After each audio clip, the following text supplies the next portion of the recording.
Okay, so as we can see, this question is asking us to use VSEPR theory in order to predict the molecular geometry and shapes for each of the following molecules. For part A, we have VOCl3, part B is PCl3, and for C, we have SOF4. So, some things to keep in mind. I've already gone ahead and drawn the Lewis structures, and I did that by first finding the number of valence electrons for each of the atoms and adding up how many total valence electrons there will be. And then I also made sure to consider that atoms from period 3 or below on the periodic table can experience an expanded octet, and lone pairs have greater repulsion than bonds and cause a change in the bond angle. That second part isn't necessarily as relevant here yet, but it is relevant in how we draw the molecule. So you have to go through and see where each of the bonds are going to be, and as you can see on VOCl3, there is a double bond on the oxygen. Similarly, sulfur has a double bond on oxygen as well. Now, while both parts A and B have more typical structures, we can see that the V, the central atom in part A, has 5 bonds connecting to it. Now, typically, because of the octet rule, we want 4. So what is it that allows this? It's because V, located on the periodic table as we see here, is able to accept an expanded octet, so hold more electrons. And it's the same thing with sulfur in part C. We can see here that it is in period 3 and thus is applicable for an expanded octet. Now, to find the shape and geometry of a molecule, we can look at this little chart here. Electron domain geometry accounts for all regions of electron density, which is also known as the steric number. And it does not discriminate over whether an electron domain is from a lone pair or from a constituent atom.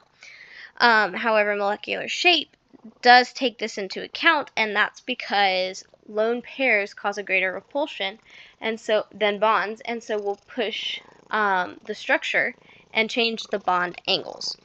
So if we go and look at what we have drawn as our Lewis structure for part A, we can see that there are 4 regions of electron density, and we can see that none of these are going to be lone pairs. So if we look over here first for the geometry, we can see that, there are 4 regions of density, so the geometry is going to be tetrahedral.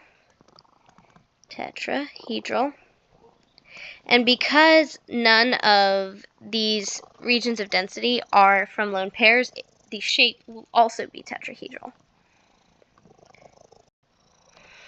Then, looking at PCl3, we can see that we have 4 regions of electron density.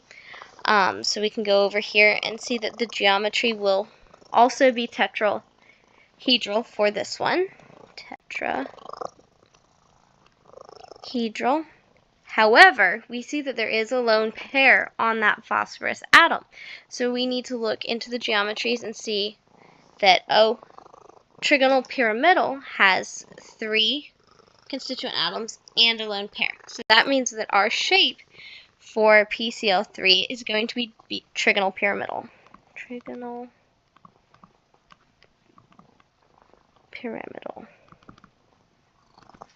Okay, finally, for SOF4, we can see that there are 5 regions of electron density.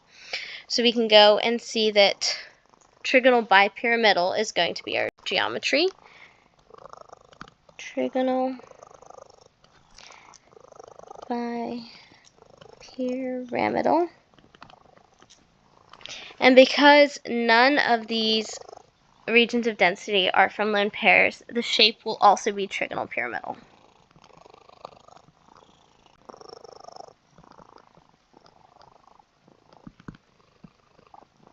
All of this just goes to show how important it is to recognize the differences of lone pairs against bonds, because we can see that while you would possibly think of PCl3 as having 2 of the chlorines in O linear arrangement, they're not going to be, because that lone pair right here is going to push them away.